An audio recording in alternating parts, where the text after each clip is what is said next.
যখনই পড়তে বসি হয়তো ঘুম পায় আর নয়তো মোবাইল নিয়ে খোঁটাখুটি করতে শুরু করে দিই। এই মোবাইল ফোনের অ্যাডিকশানটা দিন দিন যেন বেড়েই চলেছে, কিন্তু ফোন ছাড়া একটাও গোটা দিন কাটানো ভাবলেও যেন এখন ভয় লাগে। যদি আপনার সমস্যাটাও কিছুটা এরকম হয় তাহলে খুবই দুঃখের সঙ্গে আপনাকে জানাতে হচ্ছে আপনি নোমোফোবিয়া নামক মানসিক রোগে ভুগছেন, যেটার অর্থ হলো নিজের স্মার্টফোন থেকে দূরে থাকার ভয়। যে কোনো জিনিস তখনই অ্যাডিকশন বা নেশা হিসেবে গণ্য করা হয় যখন সেটা আপনার জীবনযাপনকে কন্ট্রোল করতে শুরু করে, অর্থাৎ আপনার দৈনন্দিন কাজকর্ম এবং এমনকি সম্পর্কগুলোর মধ্যেও একটা নেগেটিভ প্রভাব বিস্তার করতে শুরু করে। একটা রিসার্চ থেকে জানা গেছে একজন স্মার্টফোন অ্যাডিক্ট দিনে মিনিমাম 115 বার তার স্মার্টফোন চেক করে, অর্থাৎ প্রতি ঘন্টায় প্রায় 5 বার। যদি আপনার ক্ষেত্রেও এই ইকুয়েশনটা মিলে যায় তাহলে রিসার্চ অনুযায়ী আপনিও এই একই ক্যাটাগরিতে পড়েন। বন্ধুদের সাথে মিট আপের সময় বা লাঞ্চ বা ডিনারের সময় এবং সবথেকে গুরুত্বপূর্ণ সকালে ঘুম থেকে বিছানা ছেড়ে ওঠার আগেই যদি আপনি সবার প্রথমে নিজের স্মার্টফোনটাকে রোজ চেক করেন তাহলে আপনার জন্য সময় এসে গেছে এটার ব্যাপারে সিরিয়াস হওয়ার। কারণ এটা শুধু আপনার প্রোডাক্টিভিটি আর কনসেন্ট্রেশন পাওয়ারই না, তার সাথে সাথে আপনার হেলথকেও ভীষণভাবে ক্ষতিগ্রস্ত করে তুলবে। আজ এই সমস্যারই কিছু প্র্যাকটিক্যাল এবং ইজি টু ইমপ্লিমেন্ট সমাধান এই ভিডিওর মাধ্যমে আমি আপনার সাথে শেয়ার করব। তো চলুন শুরু করা যাক। প্রথমেই দেখে নেওয়া যাক কী কী কারণে আমরা মোবাইলের প্রতি এত আসক্ত হয়ে পড়ি। তারপর আমরা এক এক করে সেগুলোর practical plus easy to implement কিছু সলিউশন খুঁজে বার করব। Reason number 1, easy entertainment. মোবাইলের সবথেকে বড় ফেসিলিটি, যেটা বর্তমানে সবথেকে বড় সমস্যার মূল কারণ, সেটা হলো এটা যেখানে খুশি সঙ্গে নিয়ে চলা সম্ভব। এক হাতের মুঠোয় নিয়ে শুয়ে বসে দাঁড়িয়ে যেভাবে খুশি এটাকে অপারেট করা সম্ভব। এবং বর্তমানে ফ্রি ওয়াইফাইয়ের আশীর্বাদে গোটা দুনিয়ার সমস্ত রকম এন্টারটেইনমেন্ট এই ছোট্ট মোবাইলের মাধ্যমে শুধুমাত্র কয়েকটা ক্লিক করেই খুব সহজে অ্যাক্সেস করাও সম্ভব। আর তার উপর এটা হাতে ঘন্টার পর ঘন্টা ধরে রাখতে তেমন কোনো কষ্টও হয় না। কাজেই এত কম খরচে, এত কম কষ্টে, এত বেশি সুবিধা পেলে আসক্ত হওয়াটাই স্বাভাবিক। তার উপর এন্টারটেইনমেন্ট কার না ভালো লাগে, কিন্তু সব কিছুই একটা লিমিট পর্যন্ত আমাদের উপকার করে। যখনই সেই লিমিটের গণ্ডিটা পেরিয়ে যায় সেটা উপকারের বদলে দিক পাল্টে অপকার করতে শুরু করে। পড়তে পড়তে একবার দেখে নিলাম হোয়াটসঅ্যাপে কেউ কোনো নতুন মজার জোকস পাঠালো নাকি, বা খেতে খেতে একবার চেক করে নিলাম ফেসবুকে নতুন কোনো মেমে কেউ ছাড়লো নাকি। যেহেতু এর মাধ্যমে খুবই কম কষ্টে অনেকটা রিওয়ার্ড পাওয়া যায়, তাই এগুলোর প্রতি আমরা খুব তাড়াতাড়ি আসক্ত হয়ে পড়ি। তাই এই ইজি এন্টারটেইনমেন্টের অ্যাডিকশনের হাত থেকে বাঁচতে হলে আমাদের একটা লিমিট মেনটেন করতে হবে। Reason number 2, fake urgency. সকালে ঘুম থেকে উঠেই বেশিরভাগই আমরা নিজেকে একটা কমন এক্সকিউজ দিয়ে স্মার্টফোনটা চেক করতে শুরু করি। দেখি একবার ইম্পর্টেন্ট কিছু মিস করলাম না তো। আর তারপর ইম্পর্টেন্ট কিছু না থাকলেও আনইম্পর্টেন্ট জিনিসগুলো নিয়েই ঘাঁটতে শুরু করে দিই, এবং ঘুম থেকে উঠতেই মাথা ওদিকে কাজ করতে শুরু করে দেয়, যেটা আমাদের প্রোডাক্টিভিটির উপর ভীষণ ভীষণ খারাপ একটা ইম্প্যাক্ট ফেলে। সোশ্যাল মিডিয়া যেমন ফেসবুক, হোয়াটসঅ্যাপ, টুইটার, এগুলো আমাদের মধ্যে একটা ফেক আর্জেন্সি ক্রিয়েট করে। মনে হয় যেন কোনো কিছু মিস হয়ে গেলে একটা ভীষণ লস হয়ে যাবে, যেটা 16 আনায় ফেক একটা অনুভূতি। বীরেন্দ্র সেহবাগ কাল রাতে কি টুইট করেছে সেটা আজ সকালের পরিবর্তে সন্ধ্যাবেলায় দেখলেও আপনার জীবনে কোনো লাভ বা ক্ষতি হয়ে যাবে না। মজার ব্যাপার হলো সেটা আমরা খুব ভালো করেই জানি, কিন্তু তবু ক্রেভিংসগুলো এতটাই স্ট্রং হয় যে ফাইনালি আমরা ওগুলোর কাছে হার মেনে নিই। পড়তে পড়তে 10 মিনিট পর পর হোয়াটসঅ্যাপ চেক করতে থাকি, যদি কোনো নতুন মেসেজ এসে থাকে। মেসেজ না আসলে ভালো, আর আসলে তো আরও ভালো, কনভারসেশন শুরু, আর এদিকে পড়া লাটে। তো আমাদের এমন কোনো উপায় বার করতে হবে যাতে এই ক্রেভিংসগুলোকে আমরা সহজেই হ্যান্ডেল করতে পারি। Reason number 3, no passion. লক্ষ্য করে দেখবেন যখনই আমরা বোর ফিল করি তখনই আরও বারবার মোবাইল চেক করতে থাকি, দেখি যদি কিছু ইন্টারেস্টিং পাওয়া যায়। এটা হিউম্যানের বেসিক নেচার, সবসময় বোরডমকে অ্যাভয়েড করার চেষ্টা করা। শূন্য মস্তিষ্ক শয়তানের বাসা, প্রবাদটা হয়তো আপনি আগেও শুনেছেন।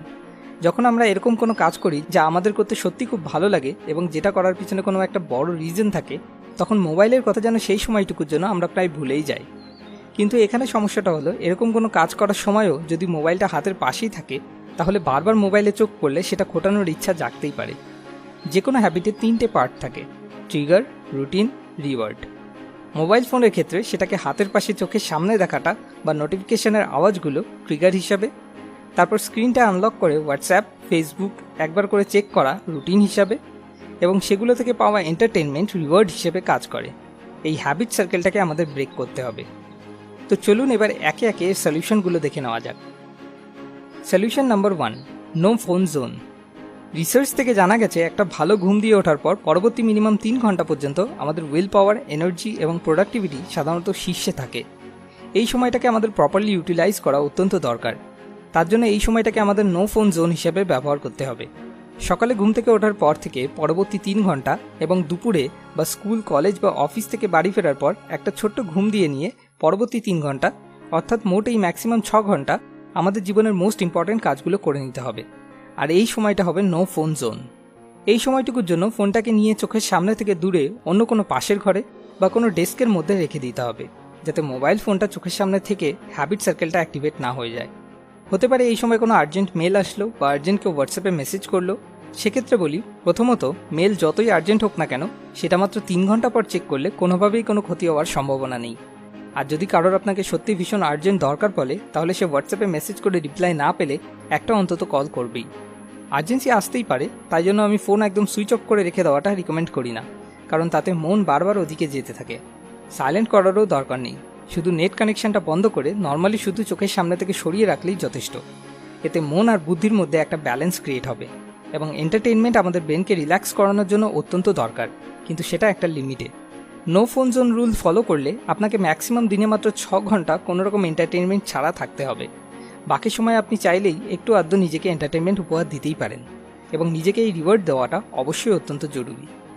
আরও বিশেষ কিছু কাজের সময় আমাদের মোবাইল ফোন অবশ্যই অ্যাভয়েড করা উচিত। যেমন নাম্বার 1, খাওয়ার সময়, কারণ মনোযোগ দিয়ে না খেলে আমাদের হজম শক্তির উপর প্রভাব পড়ে। নাম্বার 2, কারোর সঙ্গে মুখোমুখি বসে কথা বলার সময়, কারণ এটা সামনের জনকে অপ্রয়োজনীয় অনুভব করায়। নাম্বার 3, ঘুমাতে যাওয়ার ম্যাক্সিমাম 30 মিনিট আগে থেকে, কারণ মোবাইলে ব্লু লাইট আমাদের স্লিপ প্যাটার্নের ক্ষতি করে আমাদের স্বাস্থ্যের ক্ষতি করে। এভাবে আমরা সবসময় একটা লিমিট বজিয়ে রেখে মোবাইল ফোন ইউজ করলে খুব সহজেই মোবাইল ফোনও ইউজ করতে পারবো এবং তার সাথে সাথে নিজেদের প্রোডাক্টিভিটি, হেলথ এবং রিলেশনশিপগুলোকেও মেনটেইন রাখতে পারবো। Solution number 2, following passion. যার জীবন যত বেশি লক্ষ্যহীন সে তত বেশি নেশায় আসক্ত। যদি জীবনে মিনিংফুল কিছুই করার না থাকে, তাহলে টাইম পাস করার জন্য মোবাইল ফোন অন্যতম একটা বেস্ট অপশন, আর স্বভাবতই আমাদের মন সেটাকেই বেছে নেয়। তাই এর হাত থেকে মুক্তি পাওয়ার জন্য আমাদের নিজেদের প্যাশনকে খুঁজে বার করতে হবে। আর সেটা খুঁজে বার করা ঠিক কিভাবে সম্ভব, তার জন্য আপনি আমাদের আগে বানানো একটি ভিডিও এই আই বাটনে ক্লিক করে অথবা ডেসক্রিপশনে দেওয়া লিঙ্ক থেকে গিয়ে দেখতে পারেন। যখন আপনিও আমার মতো নিজের প্যাশনকে ফলো করবেন, তখন মোবাইল চোখের সামনে থাকলেও সেটা কোনো ট্রিগার হিসেবে কাজ করতে পারবে না, কারণ তখন সম্পূর্ণ আপনার ধ্যান জ্ঞান শুধুমাত্র সেই কাজটাতেই মাস্টারি অর্জনের দিকে চলে আসবে, যার ফলে মোবাইল অ্যাডিকশনের জন্য আর কোনো জায়গা বেঁচে থাকবে না। যেমন মহান কেউ একজন বলেছেন, life is what happens when your cellphone is charging. এবার পালা লাস্ট উইকস মোস্ট মোটিভেটিং কমেন্টের। পদ্মাবতী দেবী, আপনাকে অনেক অনেক ধন্যবাদ এত সুন্দর একটা কমেন্ট করার জন্য। আপনি আমাদের সকলের নাম মনে রেখেছেন, এটা দেখে সত্যি আরও বেশি খুশি হলাম। আশা করব আপনি এভাবেই সবসময় আমাদের পাশে থাকবেন। সবশেষে আপনার কাছে একটা ছোট্ট অনুরোধ, যদি এই ভিডিও থেকে আপনার নিজের জীবনের কোনো সমস্যার সমাধান খুঁজে পেতে সত্যি এতটুকুও কোনো সাহায্য হয়ে থাকে, তাহলে অবশ্যই ভিডিওটাকে শেয়ার করুন, কারণ শেয়ার করে আপনি নিজে আপনার কোনো বন্ধু বা বান্ধবীর জীবন বদলে দিতে সাহায্য করতে পারেন। যতগুলো লাইক আসবে আমি বুঝবো ততজনকে আমি একটু হলেও সাহায্য করতে পেরেছি। আর আপনি এরপর কোন টপিকে ভিডিও চান সেটা নিচে কমেন্ট করে আমাদেরকে জানান, কেননা আপনাকে সাহায্য করতে পারাটাই আমাদের আসল উদ্দেশ্য। পরের সপ্তাহে আমরা যখনই এরকম কোনো নতুন ভিডিও আপলোড করব, তার নোটিফিকেশন পাওয়ার জন্য সাবস্ক্রাইব বাটনে ক্লিক করার পর পাশে আসা বেল আইকনে ক্লিক করে আমাদের সঙ্গে কানেক্টেড থাকুন। মোর উইজডম, মোর সলিউশন, বেটার লাইফ।